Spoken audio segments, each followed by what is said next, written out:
fenômeno bastante conhecido da nossa realidade presente é a grande multiplicação de igrejas, denominações, pequenas comunidades, algumas que são cristãs, outras que se dizem cristãs.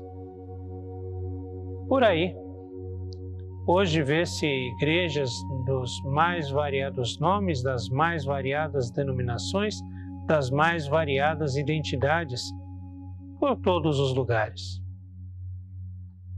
Nós somos presbiterianos independentes. Aqueles que já são membros desta igreja, ou aqueles que pretendem se filiar a ela, se tornar membros da igreja, sabem ou devem saber que esta não é somente uma placa, um nome de igreja. Isso significa uma identidade, uma história, uma tradição. Significa ter um estilo de vida, comunitária ou pessoal. Significa ter um estilo de celebração litúrgica. Significa ter uma série de crenças, uma série de preceitos de fé em comum. Nós queremos, a partir deste vídeo, iniciar uma série de estudos que falem daquilo que nós somos, de onde nós viemos, do que nós cremos, como nós nos organizamos enquanto Igreja Presbiteriana Independente.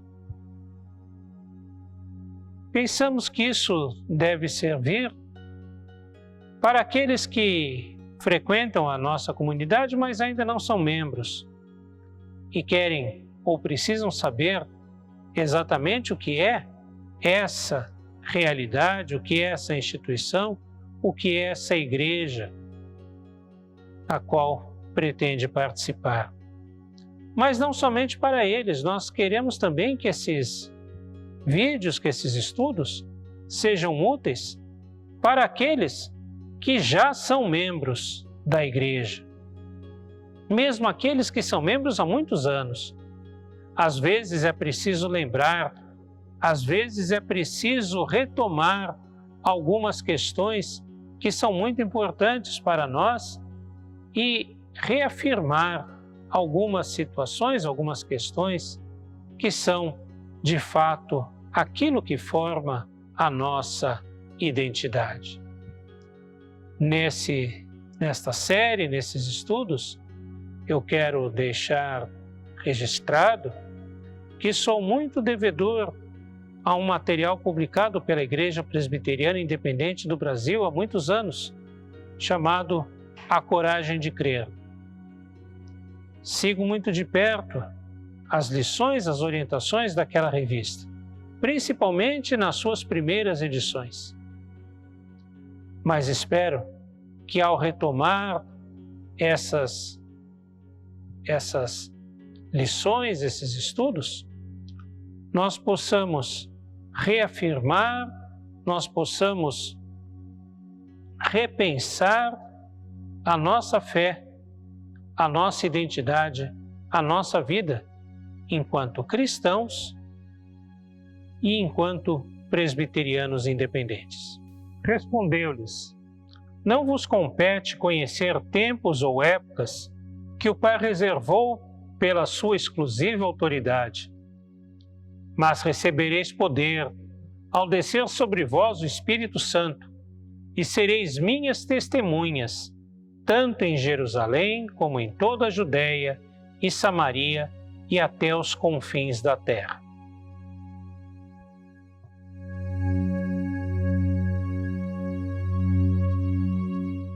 Esse texto narra a ascensão de Jesus, ou melhor dizendo, a conversa que Jesus teve com seus discípulos imediatamente antes da sua ascensão ao Pai. ao se despedir dos seus discípulos, Jesus os chama de testemunhas. O que é uma testemunha?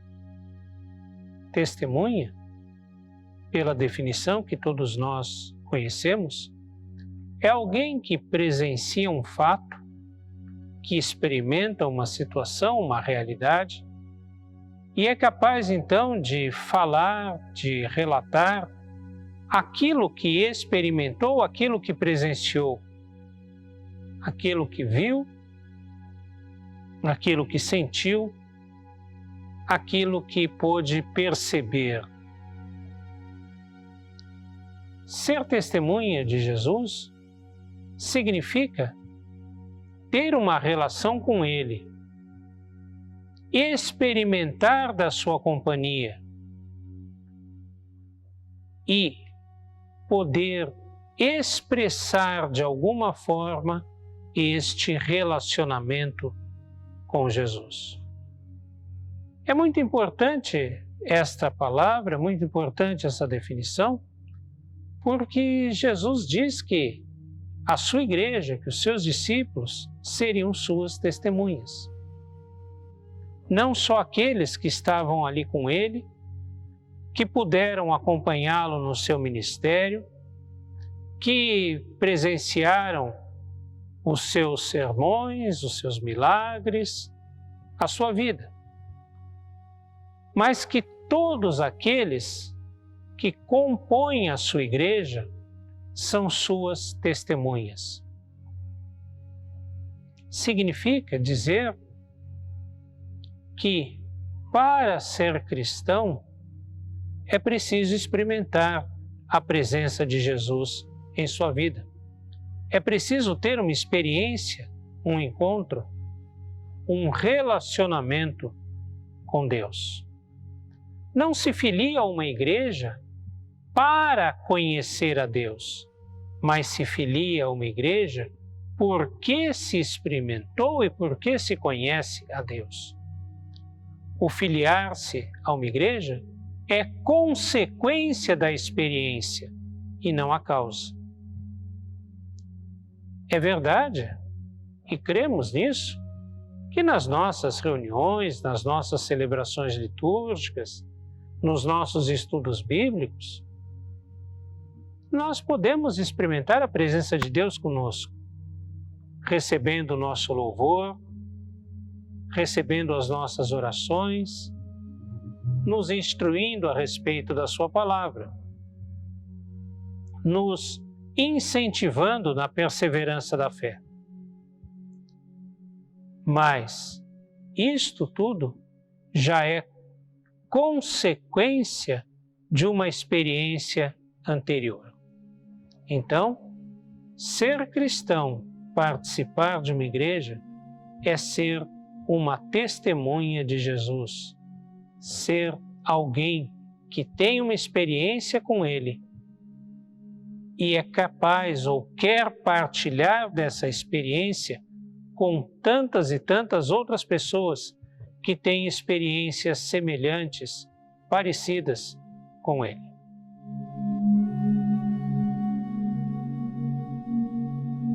O livro de Atos narra que os primeiros discípulos permaneceram em Jerusalém durante algum tempo após a ascensão de Jesus. Isso tem uma série de razões. Uma delas é de que o movimento de Jesus, desde a Galileia, ele estava profundamente enraizado no judaísmo. Jesus era judeu, os seus discípulos eram judeus, e Jesus nunca disse que veio romper com as tradições, com as leis ou com os ideais teológicos, sociais do Antigo Testamento. De maneira nenhuma. Muito pelo contrário. Jesus reafirmou a sua identidade, a sua pregação sobre os preceitos do Antigo Testamento. Jesus estava profundamente ligado às tradições, às raízes do judaísmo. Os discípulos, então, a princípio, não pensavam, não imaginavam que o cristianismo representasse alguma coisa fora do judaísmo. Pelo contrário, eles no máximo pensavam que o cristianismo seria mais um grupo dentro daquela fé, daquela religião. Assim como existiam os saduceus, os fariseus e outros grupos, o cristianismo também se acomodaria ou seria um grupo dentro do judaísmo. Por isso eles permanecem ali, permanecem em Jerusalém. E Jerusalém não representa então somente uma questão geográfica, mas representa também, principalmente, uma questão de tradição, de visão e de acolhimento do judaísmo ou de enquadramento dentro do judaísmo. De Jerusalém, os discípulos se movimentam ali pela região da Judéia, da Galileia, onde o judaísmo também era presente, onde o judaísmo também era a identidade do povo. O povo galileu também se identificava como um povo judeu ligado às tradições do judaísmo. E o cristianismo, então, que nasce identificado com essas tradições, identificado com essa forma de vida, identificado com uma série de pensamentos, de uma série de crenças, uma das quais é extremamente importante. Os judeus daquela época, ou pelo menos parte deles, uma grande parte deles, entendia que somente o povo judeu era amado por Deus, que somente o povo judeu era o povo escolhido de Deus, que somente esse povo tinha relacionamento com Deus e somente esse povo poderia ser salvo. E os primeiros cristãos, então, naturalmente absorvem essa ideia e, inicialmente, não pensam que o cristianismo poderia se expandir para fora do judaísmo.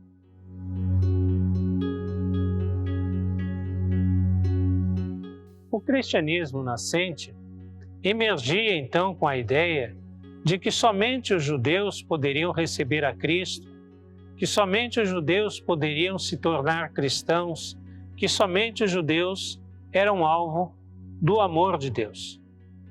Mas essa ideia é confrontada, é criticada por uma série de situações, uma série de eventos que expõem essa situação ou essa crença a uma realidade diferente. Começa já no dia de Pentecostes, quando muitos prosélitos ouvem do Evangelho e se convertem e são batizados. Prosélitos eram aquelas pessoas que, não sendo judeus, praticavam o judaísmo na esperança de serem recebidos, admitidos como judeus. Mas eram de outras nações. Mas até aí eram pessoas que tinham um certo espaço, um certo lugar dentro do judaísmo. A situação se torna mais crítica, mais evidente, quando pessoas que não têm nenhum tipo de relação com o mundo judaico, pelo menos com a fé judaica, começam a se converter a Cristo.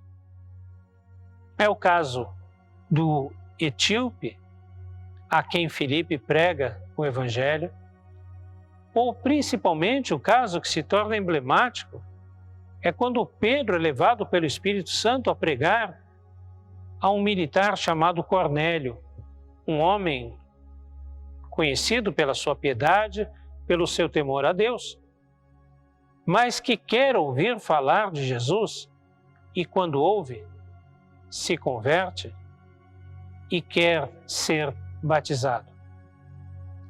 O Evangelho começa a se espalhar, então, de uma forma natural, mas toma grande impulso a partir de duas realidades, ou de dois eventos históricos. O primeiro deles é quando, nas guerras judaicas, os judeus são expulsos de Jerusalém e não podem mais ficar ali. Os cristãos que se abrigavam dentro do judaísmo são expulsos com eles, e com isso se espalham por várias regiões do Império Romano, do mundo conhecido, e levam a sua fé a essas comunidades, a esses lugares. E pessoas, então, de outras nações, começam a receber também eles a Cristo como Senhor das suas vidas. Quando o Evangelho chega a Antioquia, a cidade na Síria, decide enviar pessoas como missionários a outras cidades, a outras localidades, para planejadamente, conscientemente, pregar o Evangelho a essas culturas, a esses povos. E aí envia, entre outros, um homem chamado Paulo, que se torna o maior missionário de todos os tempos. Com ele, inicialmente Barnabé, mas também outros missionários são mencionados: Silas, João Marcos e outros.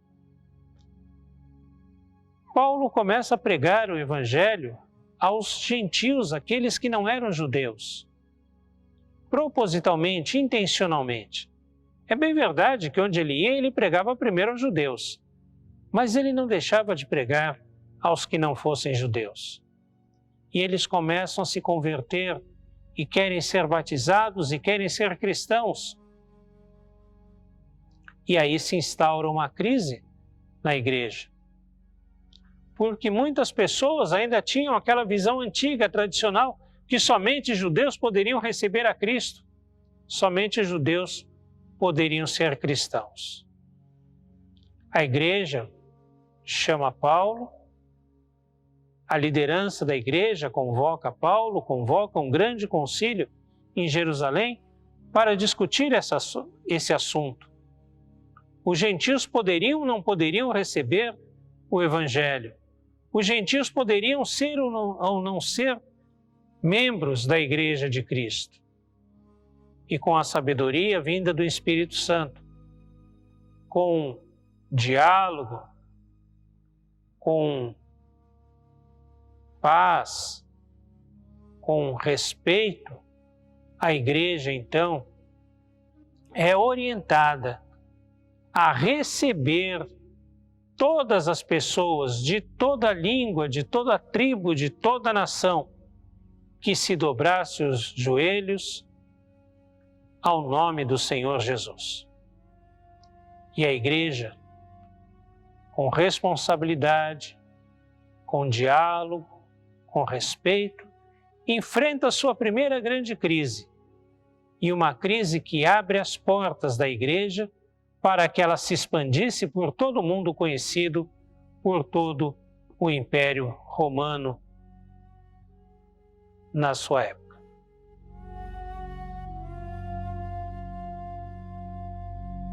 A igreja, então, começa a se espalhar por grande parte do Império, alcançando várias cidades, várias culturas, vários povos, daqueles que compunham o Império Romano. Através de Paulo e de outros missionários, ela deixa os povos semitas, como judeus, árabes, sírios, turcos, e chega à cultura helênica, grega, das cidades de Corinto, Filipos, Tessalônica, e chega mesmo a Roma, através de pessoas que haviam se mudado para lá, cristãos que haviam se mudado para lá, ou outros missionários. Enfim, a igreja se expande, se espalha, né? Pela Palestina, pela região oeste da Ásia, pelo norte da África, pelo sul da Europa, principalmente a região oriental do sul da Europa. O crescimento da igreja começou a trazer também alguns conflitos com a sociedade e com o império. Um dos motivos bastante conhecido para isso, é o fato de os cristãos não aceitarem a divindade do imperador. Não aceitavam dizer que César era Senhor. Afinal, para os cristãos, só havia um Senhor, que é Jesus Cristo. Só Jesus Cristo é Senhor. Mas não é somente por isso. A cultura, as práticas e mesmo a vida social no Império Romano, em muitos momentos entrava em conflito com a prática, com a ética cristã. Por exemplo, era difícil para o cristianismo conviver com as normas, com as condutas normais do regime escravocrata romano, onde o Senhor tinha domínio sobre a vida e a morte dos escravos. Era difícil para os cristãos conviverem com a moralidade, com a ética sexual da cultura greco-romana. Era difícil para os cristãos conviverem com uma série de posturas, com uma série de crenças e de posturas éticas da sociedade greco-romana, e por isso começam a entrar em conflito. O Império Romano, com o tempo, começa a perseguir os cristãos.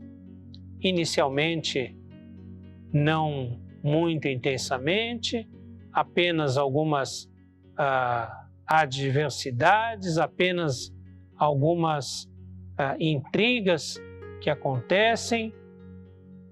Isso fica pior a partir de Nero, quando Nero, ao incendiar Roma, procura culpar os cristãos, especialmente a Paulo, e manda matar Paulo e Pedro. Essa postura levou a uma perseguição que, através dos séculos, vai se intensificando até o começo do século III, século IV. Os cristãos são banidos, os cristãos são perseguidos e precisam se esconder do império. Levam a sua vida, a sua fé, às escondidas e são severamente punidos quando são capturados. Tudo muda no começo do século IV, quando um imperador romano, Constantino, cuja mãe era cristã, às vésperas de uma importante batalha, ele tem uma visão, ou pelo menos ele diz que tem a visão de uma cruz, e ouve uma voz que diz: sob este símbolo te darei a vitória. E ele realmente conquista a vitória naquela importante batalha no dia seguinte. E a história aí é confusa, não se sabe se ele realmente se converteu ou não. O fato é que ele tirou todas as restrições que existiam ao cristianismo. Tornou-o, inclusive, não a religião oficial do Império Romano, como se fosse única, mas uma das religiões oficiais do Império Romano. E assim a igreja que vivia nas catacumbas pôde sair da marginalidade e ocupar as catedrais, ocupar as igrejas, os templos e viver um novo período, um período de grande alegria, de grande efusão no meio do povo cristão, imaginando que era chegado o reino de Deus, onde realmente o cristianismo, o nome de Cristo, seria pregado a todo o mundo conhecido.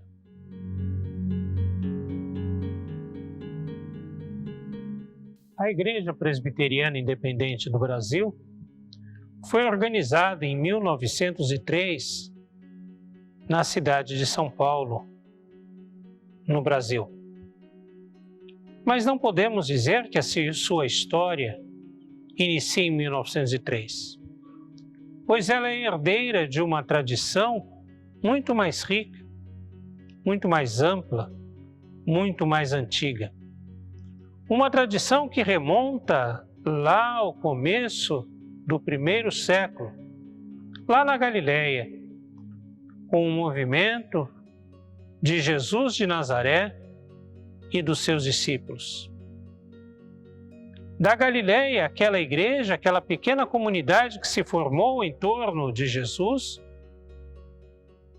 foi para Jerusalém e dali se espalhou pelo mundo. Há uma rica história e que certamente nesses vídeos não poderemos estudar toda ela com todos os seus detalhes.